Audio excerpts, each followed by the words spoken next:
The gravel crunched under my tires like bones snapping in the dead of night, and I killed the engine just as the farmhouse loomed up from the mist-shrouded fields, its silhouette a hulking beast against the bruised Indiana sky.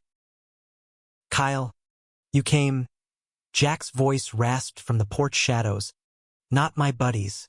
His dad's, low and gravelly, laced with something that hit me like a gut punch, a hunger I'd pretended not to notice for years. In that split second, as his silhouette stepped into the porch light, broad shoulders filling the doorframe, I knew the lie I told myself about this weekend was crumbling. This wasn't about fixing fences or shooting the shit with my best friend. It was about the man who'd haunted my dreams since I was 18, and the betrayal waiting to unravel us both. I gripped the steering wheel until my knuckles whitened, heart slamming against my ribs like it was trying to escape before I even stepped out. Jack Harlan, 45, all weathered leather skin and calloused hands from a lifetime wrestling this godforsaken land, leaned against the porch rail, a half-smoked cigarette dangling from his lips, glowing like an accusation in the dark. "Where's Tyler?" I managed, voice cracking like dry earth, but he just exhaled smoke slow, eyes locking on mine with an intensity that stripped me bare. "Boy bailed. Said something about a girl in Bloomington. Left you the keys to the truck. Figured you'd still want the drive." I knew it then, the way his gaze lingered on my mouth, the way the air thickened between us like storm clouds rolling in off Lake Michigan. Tyler hadn't bailed. He'd known. And in inviting me here alone, Jack had just lit the fuse on the powder keg of everything we'd buried. The farmhouse smelled like aged oak and fresh-cut hay, a scent that wrapped around me like an old lover's arms as I hauled my duffel up the creaking stairs. Jack trailed behind, his boots thudding heavy on the wood, each step echoing the pulse in my veins. "You look good, kid," he said, casual as hell, but there was that gravel in his tone again, scraping against my resolve. I turned in the doorway of the guest room, Tyler's old setup, posters of Metallica faded on the walls, and forced a grin. "Farm life agrees with you too, Mr. Harlan.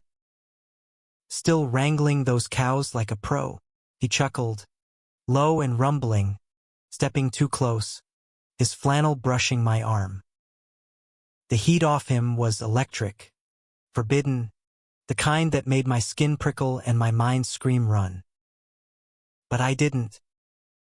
God help me, I never did.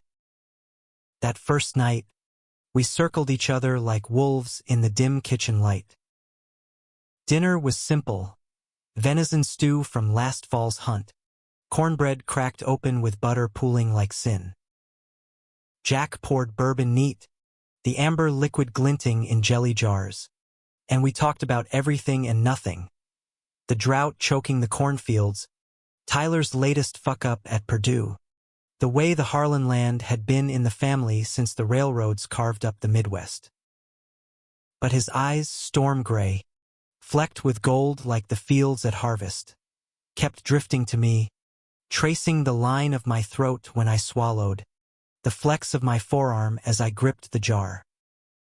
I was 22, fresh out of community college with a graphic design gig in Indianapolis that barely paid the rent.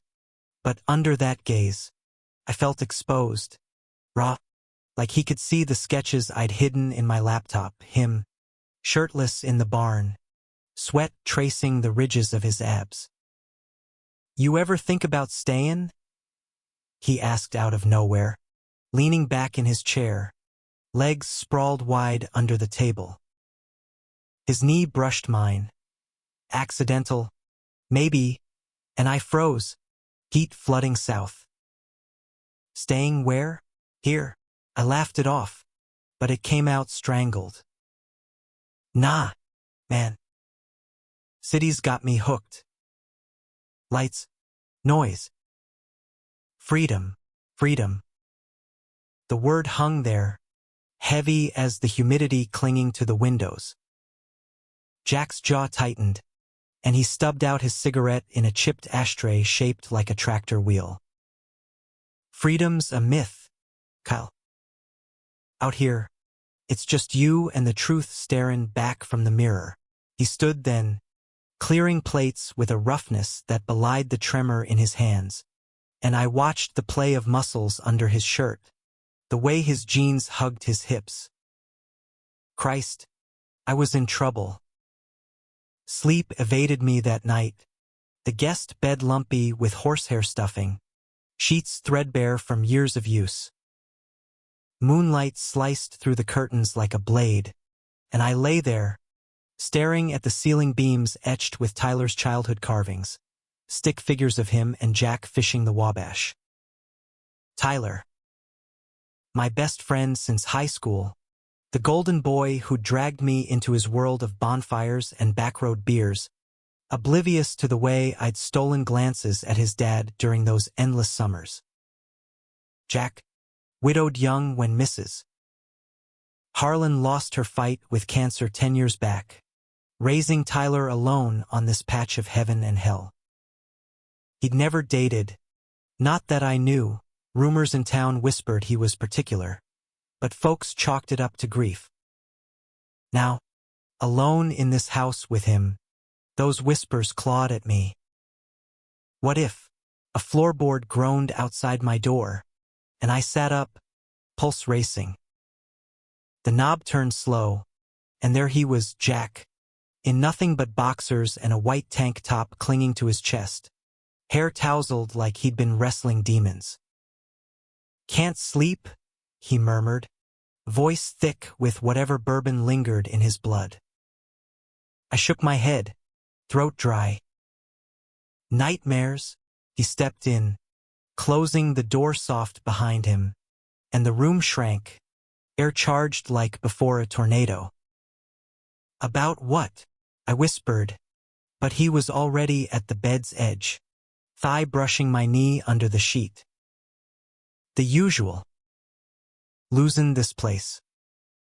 Losin' him. Him. Tyler? Or? No."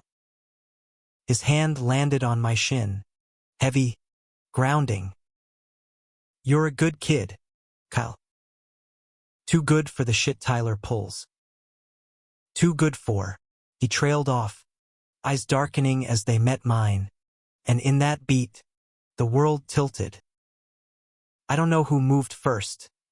Maybe it was me, lunging up to capture his mouth, or him, yanking me close by the collar of my tee. But suddenly we were kissing, fierce and desperate, his stubble scraping my chin like sandpaper on silk, tasting of smoke and salt and regret. His hands, rough from reins and rifles, roamed my back, pulling me flush against him, and I gasped into his mouth as his erection pressed hard against my thigh. "Fuck, Jack," I breathed, but he silenced me with another kiss, deeper, hungrier, like he'd been starving for this longer than I had. We tumbled back onto the bed, sheets tangling, his weight pinning me in the best way, solid, unyielding, an anchor in the storm I'd been adrift in. His fingers fumbled with my waistband, freeing me with a reverence that broke something in my chest, and when he took me in hand, stroking slow and sure, I arched, whispering his name like a prayer. It wasn't gentle. It was years of pent-up ache pouring out, him grinding against me, tank top shoved up to expose the salt and pepper trail down his abs, me clawing at his shoulders, leaving red welts that had bruised by morning. He entered me with a groan that rattled the windows, slow at first, mindful of the burn, but then faster, hips snapping like thunder, our breaths mingling in ragged symphony. "God, Kyle. So tight. So mine," he growled, forehead pressed to mine, sweat dripping from his brow onto my lips. I came undone first, spilling between us with a cry that echoed off the rafters, and he followed, burying deep with a shudder that left him trembling in my arms. We lay there after, tangled and spent, his heartbeat thundering against my chest like the distant rumble of freight trains on the old line. Morning cracked open cruel and bright, sunlight spearing through the curtains like Judgment Day. Jack was gone when I woke, but his scent lingered on the pillows, earth and musk and man, and I touched the sheets where he'd been, a foolish smile tugging my lips. Downstairs, coffee brewed black and strong, and he slid a mug my way without looking up from the paper, his mornin' gruff as ever. But when our fingers brushed, electricity sparked, and his eyes flicked to mine soft, sated, scared. About last night, I started, but he cut me off with a shake of his head. Don't. Not yet. Fence needs mendin'. Grab your boots, and just like that, we slipped into the rhythm of the farm. Me hauling wire under the relentless sun, him barking orders with that half-smile that made my knees weak. Stolen touches when the cows weren't looking. A palm on my ass as I bent for tools, a quick nip at my earlobe behind the barn. By afternoon, the heat was a beast, humidity wrapping us like a wet blanket, and we stripped to tanks and shorts, bodies slick and shining. Tyler texted once, "Hope Dad's not boring you to death, LOL," and I stared at the screen, guilt twisting like barbed wire in my gut. This was his father, for Christ's sake. The man who'd taught us to bait hooks and change tires, who'd buried his wife with a quiet dignity that still choked me up. Betrayal. It slithered in then, cold and insidious, as Jack called me over to the tractor shed. "Need a hand with this belt," he said, but his voice was rough, needy, and when I knelt beside him in the oil-scented gloom, his hand cupped my jaw, tilting my face up. "Your trouble, city boy," he murmured, thumb tracing my lower lip, and I leaned in, nipping it before dropping to my knees properly. He tasted like sweat and sun-baked skin, his cock heavy on my tongue as I worked him with a fervor born of desperation. Jack's fingers threaded my hair, guiding without force, his hips bucking shallow as groans tore from his throat, raw, unfiltered, the sound of a man unraveling. "Kyle." "Fuck."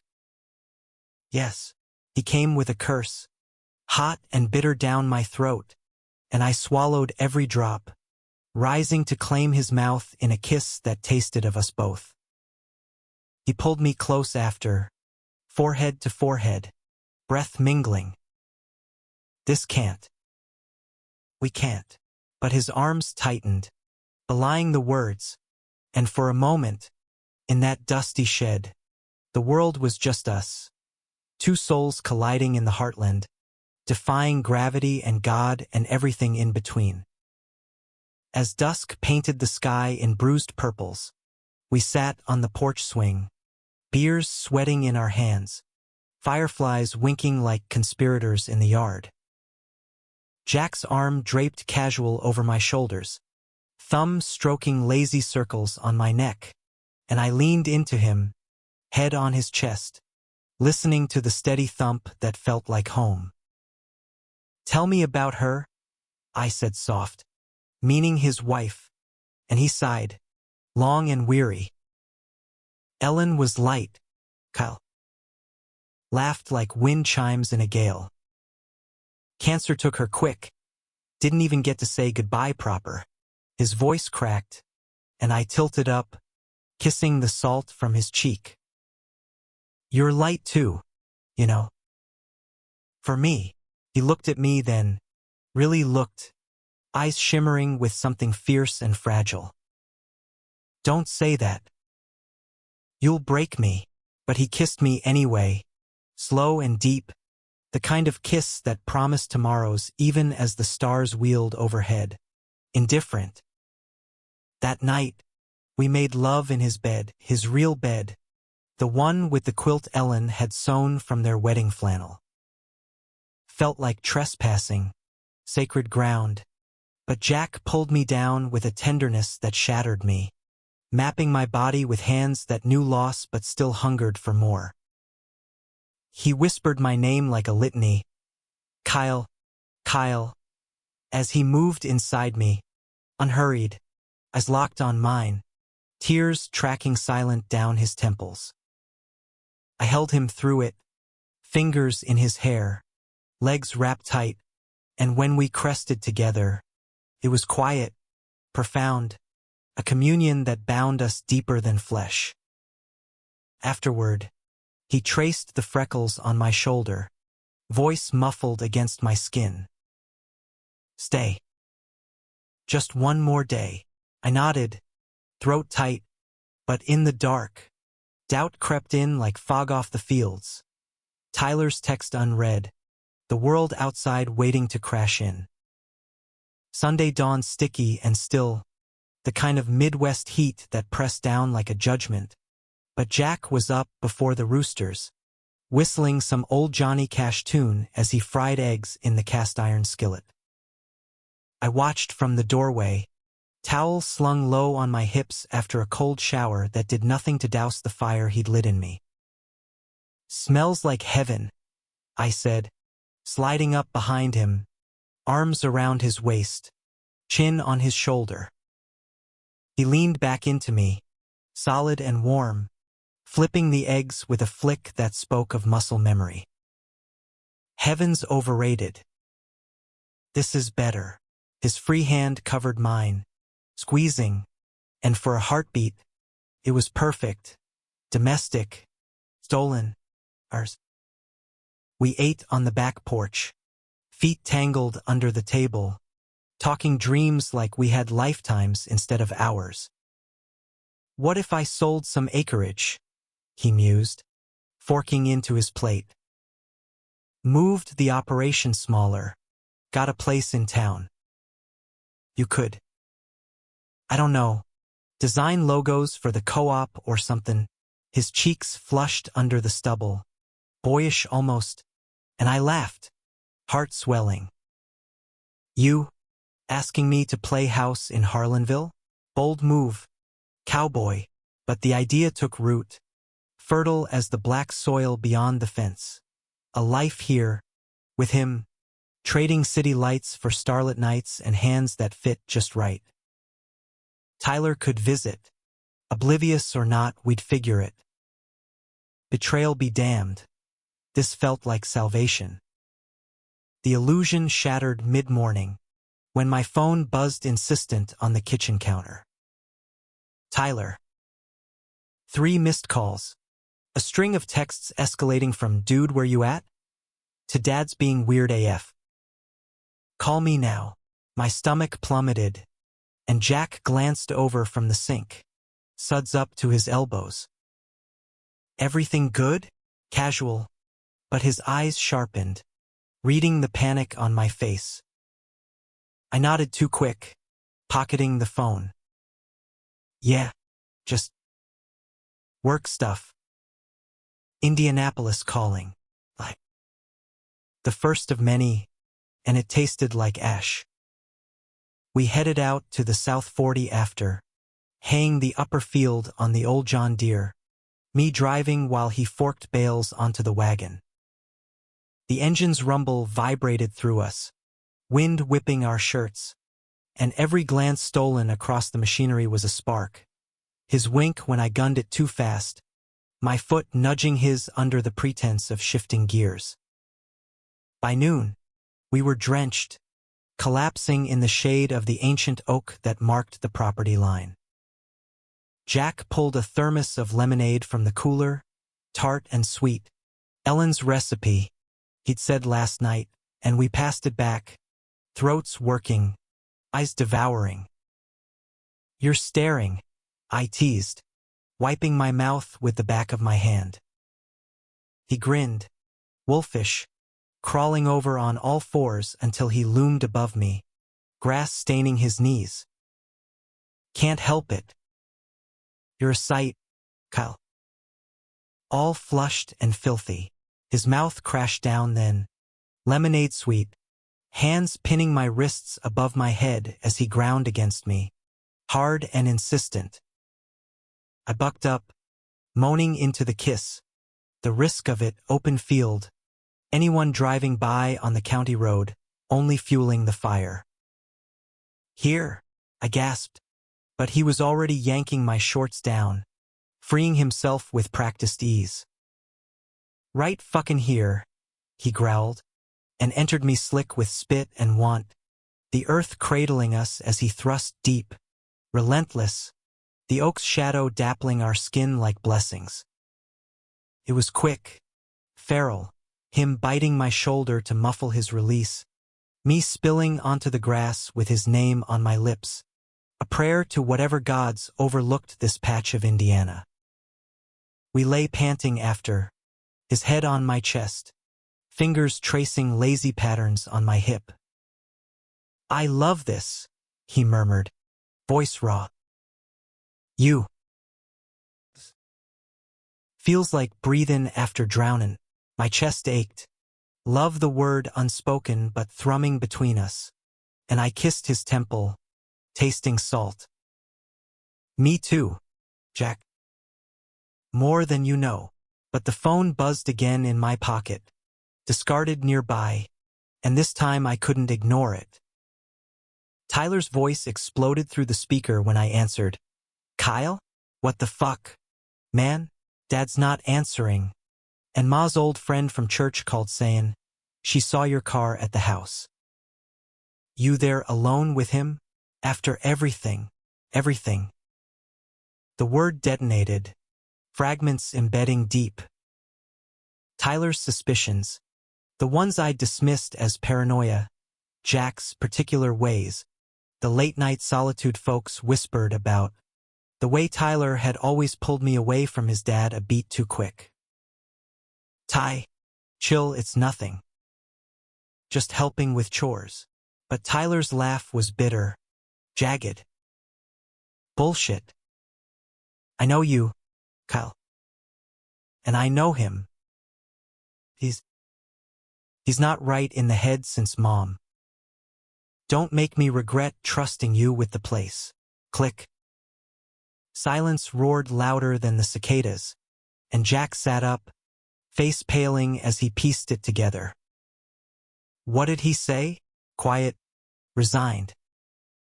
I swallowed, throat closing. He knows.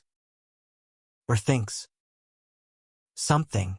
Jack's eyes shuddered, walls slamming down like storm shutters before a twister. You should go. The drive back to the city was a blur of cornstalks whipping past, radio static crackling with Waylon Jennings' lament about Luckenbach, Texas. Jack had packed my bag himself, movements jerky, final a quick, hard kiss at the truck door, his be safe whispered like goodbye. I replayed it all. The nights, the touches, the way he'd looked at me like I was the horizon after endless flatland. Love, or just a desperate grasp at youth, at life?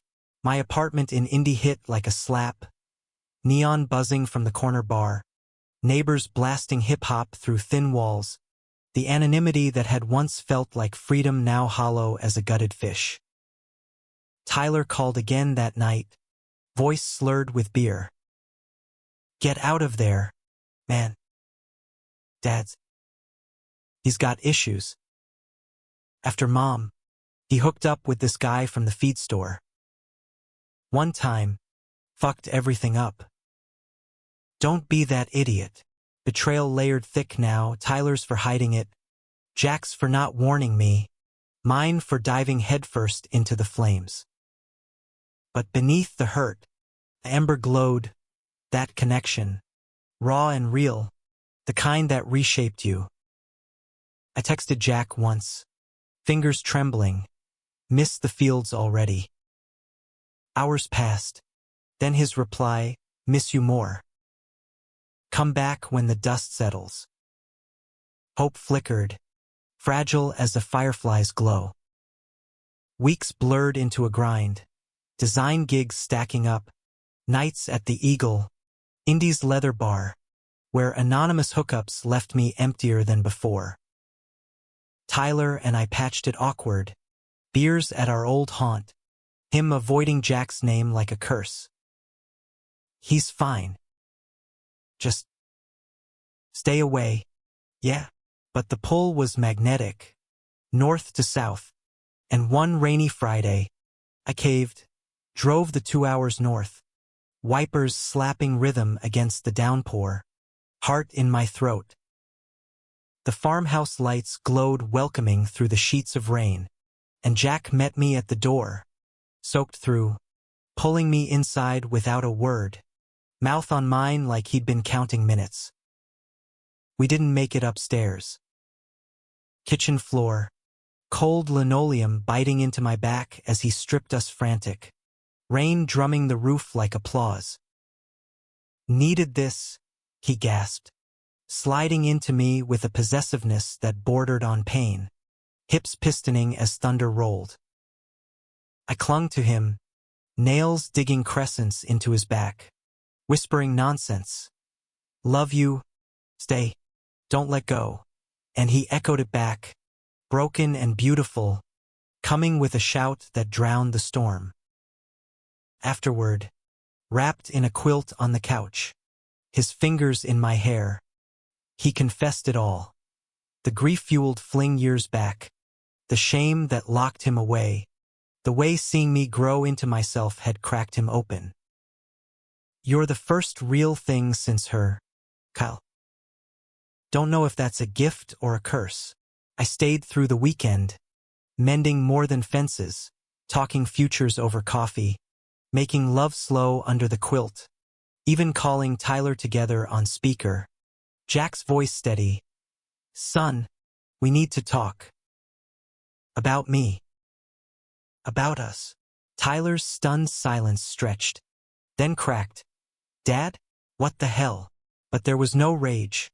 Just shock. And a tentative "Kyle? You in on this?" I swallowed hard. "Yeah, Ty.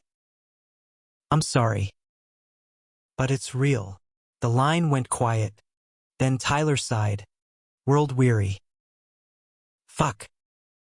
Just don't hurt him, okay?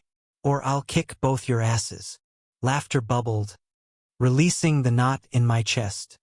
And Jack's hand found mine, squeezing tight. Monday morning, though, reality barged in, foreclosure notice tacked to the barn door, red ink screaming past due on the mortgage. Jack's face drained of color as he read it, crumpling the paper like trash. "Bank's been circlin' since the '08 crash. Drought finished it." My heart seized. "We'll fight it. Sell something, anything." But he shook his head, eyes distant. "This land's all I got left of her. Of me." The conflict ignited then, slow burn to inferno. Me pushing for plans, lawyers, crowdfunding, even him withdrawing, drowning in bourbon and silence. The intimacy we built fracturing under the weight. The days stretched taut as a harpsichord string, each one plucking at the fraying edges of us. I'd drive up Fridays after work, the interstate a ribbon of taillights unwinding like my nerves, and Jack would be waiting, sometimes tender, pulling me into slow dances in the kitchen to Merle Haggard on the old radio. Other times rough, fucking me against the wall with a desperation that left bruises blooming like wildflowers on my hips. But the farm was dying around us. Combines rusting in the shed, bills piling like autumn leaves, Jack's eyes hollowing out with the fields he'd let go fallow. "Can't ask you to sink with me," he'd mutter some nights, staring at the ceiling while I traced the scars on his knuckles, remnants of a youth spent brawling in Evansville dives. This ain't your fight, city boy. But it was. God, it was. I poured myself into it. Nights hunched over my laptop, sketching logos for local AG co-ops, pitching ecotourism ideas to the county board, Harlan Homestead stay where the heartland beats. Jack watched sometimes, chin on my shoulder, breath warm on my neck, murmuring proud of you, in a voice that twisted me up inside. We'd make love then, urgent and affirming, him on his knees for me, a first. His gray eyes locked upward as he took me deep, throat working with a devotion that humbled me. Taste like home, he'd say after, wiping his mouth with the back of his hand, and I'd pull him up, kissing away the evidence, our bodies slotting together like puzzle pieces forged in fire. Tyler came around more, uneasy truce turning to something like alliance. He'd roll up in his beat-up F-150, cooler of PBRs in tow, and we'd three sit on the porch, bullshitting about Purdue girls and fantasy football while Jack nursed a single beer, eyes crinkling at our banter. You two are thicker than thieves, he'd say, but there was a shadow in it, the betrayal lingering, not just mine and his, but the generational kind, father to son, secrets hoarded like bad seed. One night, after Tyler left, Jack broke, told him everything last week. The guy from the feed store, name was Roy. One summer, after Ellen. Lost it, woke up hating myself every dawn. He buried his face in his hands, shoulders shaking, and I held him, rocking slow, whispering it's okay. Zu, I love you, until the sobs ebbed to sniffles. Love. Said it first that night, into the crook of his neck, and he stilled, then pulled back, cupping my face. Love you too, Kyle. Christ, more than the land. We sealed it there, on the living room rug, bodies arching in the lamplight, a vow etched in sweat and sighs. The climax hit like a microburst, fierce, unheralded, flattening everything in its path. It was mid-October, leaves turning the hollows to flame, when the bank auction loomed. Harlan land, 160 acres, going for pennies to some corporate combine out of Chicago. Jack had been distant for days, vanishing into the back 40 at dawn, returning mud-caked and silent. I found him one evening by the creek that bordered the property, rod in hand but line slack, staring at the water like it held answers. Sold the tractor today, he said without preamble, voice flat. Need the cash for lawyer fees. I sank beside him, thigh to thigh, the chill seeping through my jeans. We can fight this. Together, he turned then, eyes wild, fractured. Together? You think love pays the piper? This place is poison, Kyle. Sucks the life out, leaves you hollow. Ellen died chasing dreams here. Roy ran 'cause I couldn't leave it. Don't tie yourself to a sinking ship. His words landed like blows, each one cracking the foundation we'd built. Is that what this is? You pushing me away, 'cause you're scared? I shot up, voice rising with the wind whipping the willows. He stood too, towering, but his hands fisted at his sides, not reaching. Scared? Damn right. You're young. Got the world. Don't waste it on a broken-down farmer who can't even admit what he wants till it's slipping away. The betrayal crested then, hot and ugly. Not just the farm's shadow over us, but his, hiding the foreclosure's depth. The nights he'd cried alone instead of leaning on me. You invited me here alone that first weekend, I hurled, tears stinging. Knew Tyler suspected, knew your history, And you made me fall. For what? A summer fling before the bank takes it all. Jack recoiled like I'd slapped him, face crumpling. Thought I could keep you from the hurt. Thought we could outrun it. He stepped close, hands finally claiming my arms, grip bruising. But I can't lie anymore. I need you, Kyle. Need this. His mouth claimed mine, fierce and punishing, teeth clashing as we stumbled against the creek bank, mud sucking at our boots. It was anger-fueled, cathartic, him shoving my pants down, taking me rough against the rough bark of an old sycamore, thrusts erratic, pained, my cries mingling with the water's rush. Don't leave, he gasped, hand fisting my hair, pulling back to bare my throat as he drove deeper. I came with a sob, clenching around him, and he followed, spilling inside with a roar that echoed off the hills, collapsing us both to the damp earth. We lay there bruised and broken, rain starting to patter, washing the evidence away. I'm not leaving, I whispered finally, fingers combing his wet hair. But you gotta let me in. All the way, he nodded against my chest, body heavy with surrender. All in. Promise. The fight shifted then. From us to the system, the faceless suits bleeding the heartland dry. Tyler jumped in full, leveraging his AG econ classes for grant apps, rallying neighbors at the diner with tales of Jack's grit. I designed the pitch flyers, a GoFundMe with photos of the homestead at dawn, Jack's weathered hands cradling soil like a lover. Donations trickled, $1.50 from a high school buddy, $200 from Ellen's old quilting circle, then surged when a local news station picked it up, Farmer's Last Stand. Love and legacy on the line.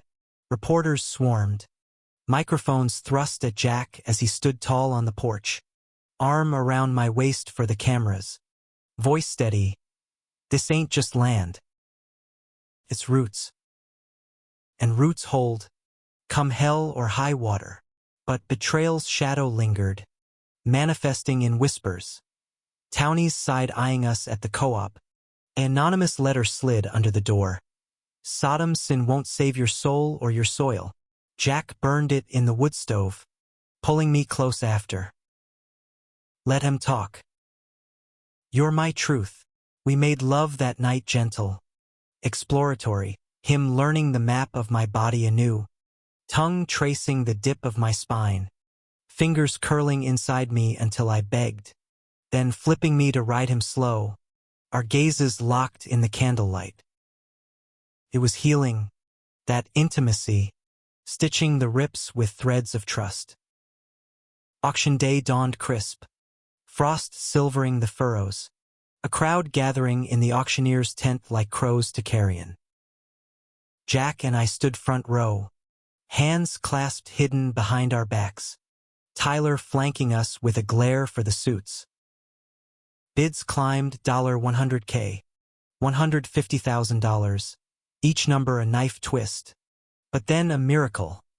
The county AG board, swayed by our campaign, countered with a conservation easement offer, buying development rights to preserve it. The gavel fell not to the highest bidder, but to us, Jack Harlan retaining the deed. Payments stretched over decades, but his.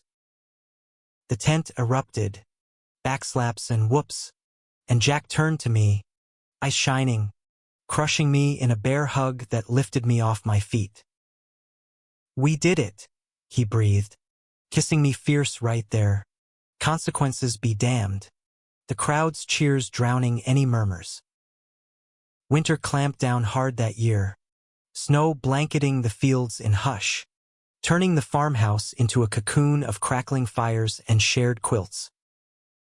The easement money bought time, new seed for spring, a down payment on the mortgage, and with it, space for us to breathe, to build.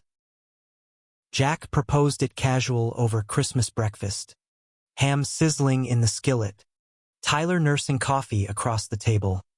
Move in. For good. Make this official. Tyler choked on his sip, eyes wide, but then grinned crooked. About damn time. Just don't make me walk in on you two again. Laughter eased the last knots. Family reknit in the warmth of cinnamon rolls and confessions. I said yes. Of course, sold my indie lease, hauled my life north in a U-Haul stuffed with canvases and city ghosts. The guest room became ours, walls papered with my sketches. Jack in repose, light slanting across his chest. The two of us by the creek, hands entwined. Mornings were ritual coffee black. His kiss lingering as he headed to the barn. Me at the kitchen table freelancing designs for farm-to-table startups. The hum of the heartland my soundtrack. Evenings, we'd cook together, his rough hands guiding mine over dough for biscuits, flour dusting our noses like snow. You're getting the hang of this, he'd tease, nipping my earlobe, and I'd spin him against the counter, dropping to my knees to show just how well I'd adapted. Sucking him slow, savoring the hitch in his breath, the way he gripped the edge until his knees buckled. But romance wasn't all honey. Conflict simmered in the cracks. Jack's pride chafed at my income propping us up some months. Ain't no kept man, he'd growl, storming out to chop wood until his shoulders nodded. I'd follow, massaging the tension away under the stars, whispering partners, not charity, until he relented, pulling me down onto the woodpile for frantic make-up sex that left splinters in our palms and stars in our eyes. Tyler dated a girl from Lafayette. Sweet, sharp, oblivious to the undercurrents, and we'd double sometimes, awkward at first, but her acceptance, love's love, y'all, thawed the last ice. Betrayal's echoes faded, replaced by belonging, though Jack's nightmares woke us still, flailing from dreams of loss, Ellen's ghost or the farm's auction gavel, and I'd hold him through it, making love soft in the dark, bodies a bomb against the void. Spring unfurled green and insistent, the land responding to Jack's coaxing like a lover to touch. We planted together, corn and soy in neat rows, my hands blistered but steady beside his, and watched shoots pierce the soil, miracles in miniature. One evening, as thunderheads gathered, we raced the rain to the barn, laughing breathless, stripping wet clothes in the hayloft. Remember that first night? He murmured, laying me back on a bed of alfalfa, sweet and prickly. I nodded, arching as his mouth trailed fire down my chest. Best mistake I never regretted. He entered me then, slow and deep, the storm breaking overhead in counterpoint to our rhythm, rain lashing the tin roof, lightning illuminating his face in flashes of ecstasy. Love you, he gasped with each thrust, and I met him, legs locked, whispering it back until we shattered together, the world renewed in our release. The humanistic turn came subtle, woven into the fabric of days. Jack opening up at the VFW meetings, sharing his story, not just the farm's fight, but his own, the queer kid from corn country who'd buried himself to fit. Veterans nodded, one grizzled vet clapping his shoulder. Takes balls to live true. Harlan. Town shifted slow, wary glances to nods at the diner, kids waving as we drove by in the truck. Jack's hand on my thigh. We hosted a harvest potluck that fall, tables groaning under pies and pulled pork, fire pit crackling as stories flowed. Tyler brought his girl, announcing an engagement with a shy grin, and Jack pulled me aside after, eyes misty. You gave me this, Kyle. Family. Future. I kissed him soft, tasting cider and hope. We gave each other. Not everything mended clean. The land bore scars, eroded gullies from years of overwork, echoes of the drought's bite. Jack and I argued over sustainable swaps. Cover crops versus his old-school tilling, tempers flaring hot, but cooling always in apologies sealed with touches. A handjob in the shower, water cascading, him bending me over the tailgate under moonlight, stars witnesses. Deep affection anchored us, the kind that weathered storms, humanistic in its imperfection. Two men, flawed and fierce, choosing each other daily against the American grain. The unforgettable night replayed in dreams, that first one, but now layered with all that followed. Not just passion's blaze, but the slow burn of commitment, the quiet victories of vulnerability. One anniversary, marking that gravel crunch arrival, I planned a surprise. Picnic by the creek, lanterns strung in the sycamores, bourbon chilling in the stream. Jack arrived wary, then softened, eyes widening at the spread. Fancy, city boy, we ate slow, steak from his steers, cornbread from my recipe, and talked legacies. Adopting a kid someday, maybe, or just tending this patch with hands intertwined. As night deepened, fireflies dancing, he pulled me close, making love on the blanket, tender, exploratory, his fingers mapping scars I didn't know I had, my mouth worshipping the lines age had etched on him. Forever, he whispered, buried deep, and I breathed always, cresting with him in a wave that washed clean the past. Years on, the farmhouse stands prouder, solar panels glinting on the roof, a concession to progress, Jack's grumble masking pride. Tyler's married now, with a boy who calls us Uncle Jack and Uncle Kyle, toddling through the fields with sticky hands. We've faced more health scares, a flood that redrew the creek, but each trial tempers us. Love the forge. Betrayal? A distant thunder. Lesson learned. Truth's the only soil that grows. And in this American heartland, under endless sky, we've rooted deep. Unforgettable not just for the night, but the life it bloomed.